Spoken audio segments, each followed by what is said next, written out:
So, I don't even know what today is. I figure I'm gonna go ahead and just start documenting this journey, and we gonna see how this all plays out. So, to start off with, my name is Star. I'm 40. I don't think that really has anything to do with anything. My age has nothing to do with nothing, to be honest with you. That's just some part of the programming. I have 4 boys, 18, 16, 14, and 5 years old. I have all boys. So I'm gonna start documenting this journey about our life, getting ready to pretty much live off grid. So this is something that I've been thinking about doing for like a while, a very long time.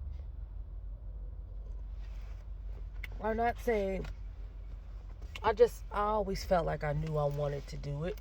So we're gonna, I'm gonna do it. I think something just went off. The light bulb just kind of clicked, and felt that it was just, time to do it. So, anyways, so I recently, I lived in Arizona all my life. Not all my life. I moved to Arizona when I turned 18. And then I've stayed in Arizona for like 20 years, right? I was in Arizona for 20 years, had my children, caught cases, whatever, had multiple jobs, have had multiple homes and multiple cars, and, deadbeat baby daddies like everybody else. That's no change. So I decided to get up and I decided to move to Texas 3 years ago. Now we're leaving Texas because I have a little over an acre, maybe like an acre and a half of land that I purchased a couple of years ago, like when I first moved out here. And so we're going to go live off of that. That's where we're going. We're going to go live off of the land that I purchased, and it's back in Arizona. It's in a small little city called Kingman. So that's where we're going. And it took me a lot to get to where I am right now in this very pivotal moment, only because there was, I went through some shit. I think we as humans, we all go through some shit. What I've recently learned is that we as humans, I'm just a spiritual being having a human experience. That's the only way I can be able to live this life. I don't know what you guys tell yourself, but this is what I tell myself, and it gets me by. So, I recently just had something very crazy happen to me, almost like a near death. I would describe it as pretty much as a near death situation. I was attacked by an ex boyfriend, and he literally almost tried to kill me in front of my children, which led to a very physical altercation, and I pretty much had to stab that nigga up. And he's in jail and everything now. And this happened a year ago. It'd be exactly 3 weeks shy of a year that this happened. So that happened. So there's a collective of things as to why I'm moving out of Texas. It's not just one specific thing. There's a collective of things. I'm an insurance adjuster, which is a really great job. I go on multiple deployments. My last deployment that I had, I was working that deployment for probably about a good 8 months, and I racked up, over $100,000. So I'm a single mother, 4 kids. My oldest son lives in Arizona with his dad, so I'm really glad we're going back from that. Going back to Arizona so I can, spend more time with my son And I think, I think it's very pivotal that children, have a good mother role model in their life. Not to say that about anything about bad about dads. Dads are very pivotal as well. As long as you have a strong male role model in their life. But my children's father weren't any of that. So whatever. He chose to live with his dad. I'm not worried about that, but definitely going out there to be closer to my son. So that's why I'm like, I've I've I've kind of felt like that I have reached back to the bottom. So going back, I had my job. I was working my good job, and I had me a place, a 3-bedroom house and townhouse, and taking care of my kids, and doing the normal daily routine.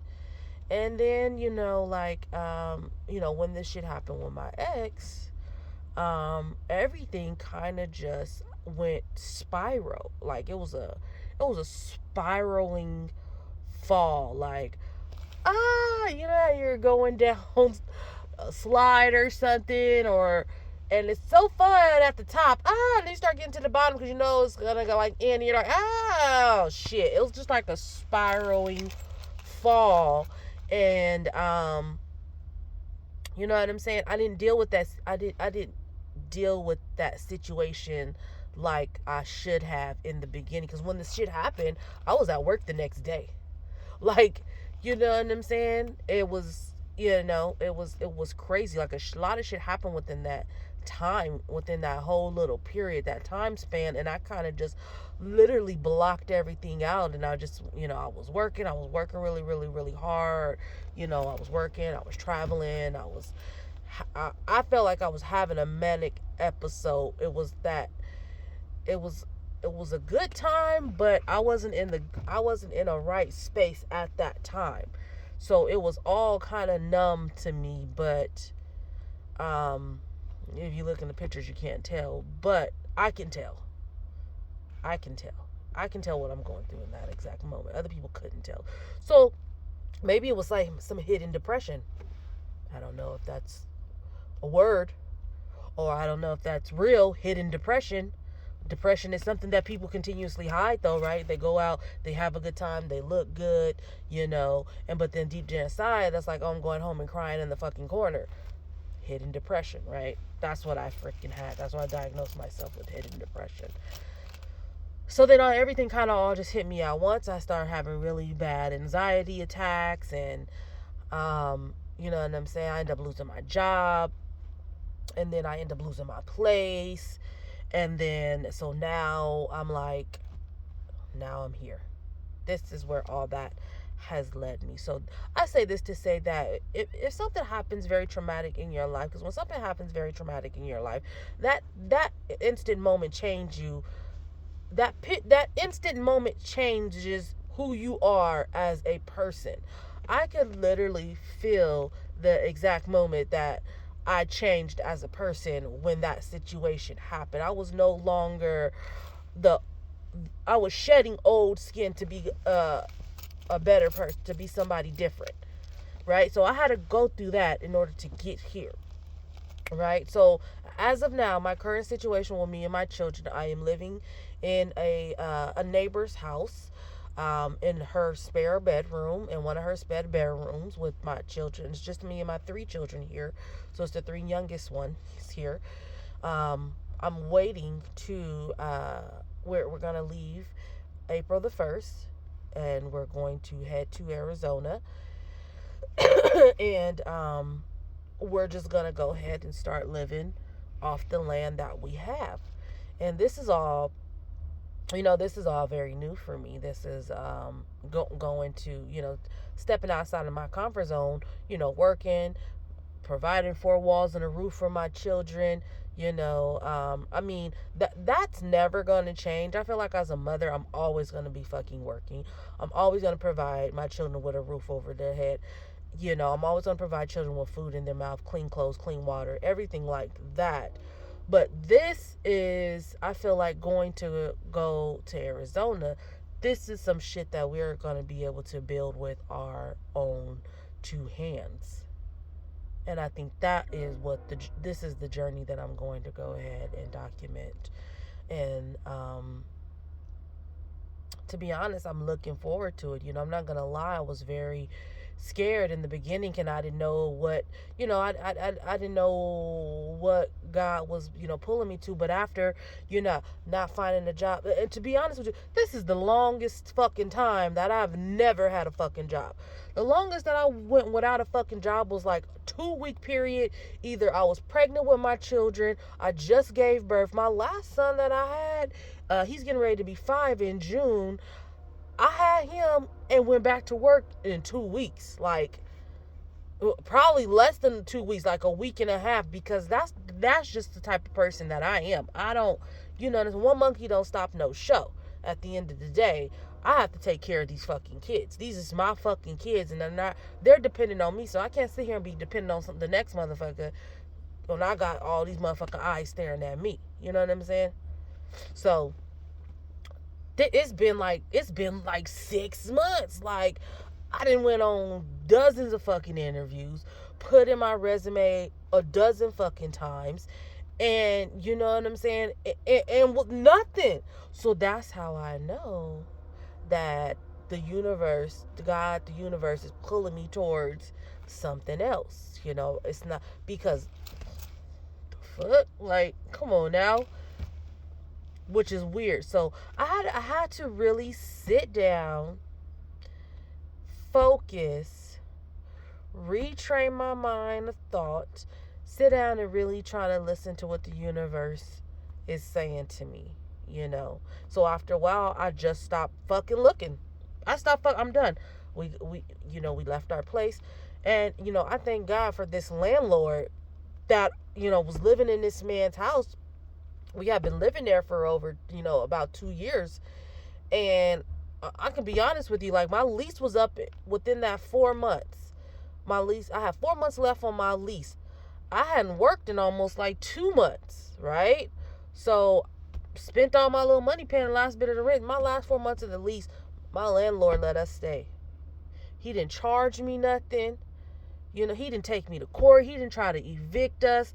And, I thank God for that. I thank God that the universe puts me in situations and puts me around people that are going to be beneficial to me in my life. Because at the end of the day, I'm a good person and I do good for other people, and the universe does repay you for that. So I thank God for him. Like, I really do, because he could have literally kicked me and my kids out on the street. And I don't know if anybody live from Texas or from where, live in Texas or ever been in Texas, but Texas got some fucked up ass fucking weather. Texas got some fucked up ass weather. So I thank God for that. We left that man's house. We cleaned that man's house spick and span. I left that nigga brand new washer and dryers. Like, he was always looking out for us. He always did. And I sincerely appreciate him for that. And I thank the universe for putting him in me and my children's life at that very pivotal moment, because I was down bad. Like, I was down bad. Like, damn, Gina. You know what I'm saying? I've been down bad before, but like, to be, but when you live in a state where you got family, you gonna stay with family for like a month or and a half, save a couple of checks, get you a place. That's never even really happened, to be honest with you. I don't even know why I'm lying. Maybe that maybe happened like one time when my kids was little. My kids was like super little. But yeah, that never really happened. I always, I'll go stay in the fucking weekly. If that's the case, I'll go stay in the fucking weekly until I stack some chips.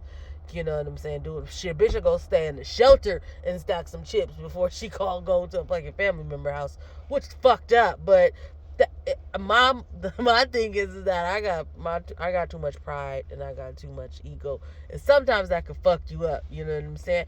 But my thing is it's all about the journey. It's all about the struggle. It's all about the hustle. You know what I'm saying? And it's only because that was what I grew up with. You know what I'm saying? If I had grew up with different intentions, then I wouldn't be going through this. But that was my environment, the hustle, the struggle. I was raised in a foster home. My mother had 10 kids and they all went in the foster home. So, my mother used to make us steal from the foster lady to support her habit for her and her fucking crackhead boyfriend's baby daddy. So, I'm an 80s baby. I'm part of the hustle. I'm part of the struggle. You know what I'm saying? So, it's nothing to me. So, I'm here documenting the journey that me and my boys are getting ready to stow on. And I'm here, and I'm in this lady's house, and it's so different when you're in this lady's house, and people, living with people, because when I lived out, literally, when I say she's my neighbor, she's like lives a house down from where I lived. And the lady would come to my house every day. Like, she would come to my house every day, every day, every day. And I just thought she was a sweet old lady. No, but since we've been living here, we've been here for a little over a month. I'm done. I'm done. I'm so ready to go. I'm so ready to go. Now, remind you, no, like I said, I buy and cook my own kids' food. You know what I'm saying? We got our own little ice chest. I got the internet on, 'cause my kids need internet. And I even the lady had no gas. She had no hot water in her house. You know what I'm saying? No hot water, no heater, no. So I got all this. So I got all this on in my name. So it's not like I'm just over here living off this lady. I have helped this lady. We have helped each other, but I'm done. I'm done. I'm done. Like I said, the universe puts you in uncomfortable situations in order to get to that comfortable situation. I gotta be uncomfortable. I am uncomfortable in every situation. You know why? Because I'm hustling so hard to get to that comfortable situation. So I have to deal with this uncomfortability. I don't know if that's uncomfortability. Like, I'm fucking uncomfortable. I can guarantee, like, I sit in my car all day, so I'm not working right now, right? I'm not where I don't have a fucking job. I'm getting unemployment, so I'm stacking my unemployment, right? I got like shit unemployment paying me good because all that fucking money I made fucking last year. So unemployment paying me real good right now. And I'm just stacking all my bread. My first thought was we were gonna buy a mobile home, a trailer or RV trailer, and then go live off the land. But then I found out that we can't live off an RV on the land. It's funny how you buy land, you got the deed to show property, and these motherfuckers still tell you what you fucking can and can't do. And then I gotta get all these motherfucking applications, and it's stupid. Like, nigga, anyway. So we can't live on an RV for longer than 30 days. So scratch that. I'm not getting the RV. So we just gonna go out here and fucking rough it. I'm gonna buy us some motherfucking tents. I'm gonna buy one of them little tiny sheds on fucking Home Depot. I've actually seen one on Amazon because the ones in Home Depot like 15,000. Like, you're not gonna take all my bread. I'm just so we're literally going out here just to build us a fucking house and live off the reserve. I got my prep test coming, which is like a soil test. They gotta come and test the dirt, so it's livable. But it's just you have to go through all these fucking steps. You know what I'm saying? My main thing is to get my septic tank. Once we get our septic tank out there, I'm fucking good. I've also decided to pull my children out of fucking public school because yeah, shit getting too fucking weird out here. I got one nigga, my 15-year-old. He's smoking weed. I think the little nigga was snorting pills too. The other one, the 14-year-old, this nigga snorting salt. Like, you niggas is weird. All these stupid ass TikTok shit. Like, you're done. You're done. So they're done. My kids are getting pulled out of school for a whole year, and because we're gonna go build our house. Period, point blank. Period, point fucking blank. You're done. We're not doing this anymore. So, this is the beginning of our journey. I don't know what today is. I know it's a Friday, March. We're still in March. Maybe it's the 22 or 22nd or something. I don't know what today is. So this is a first document.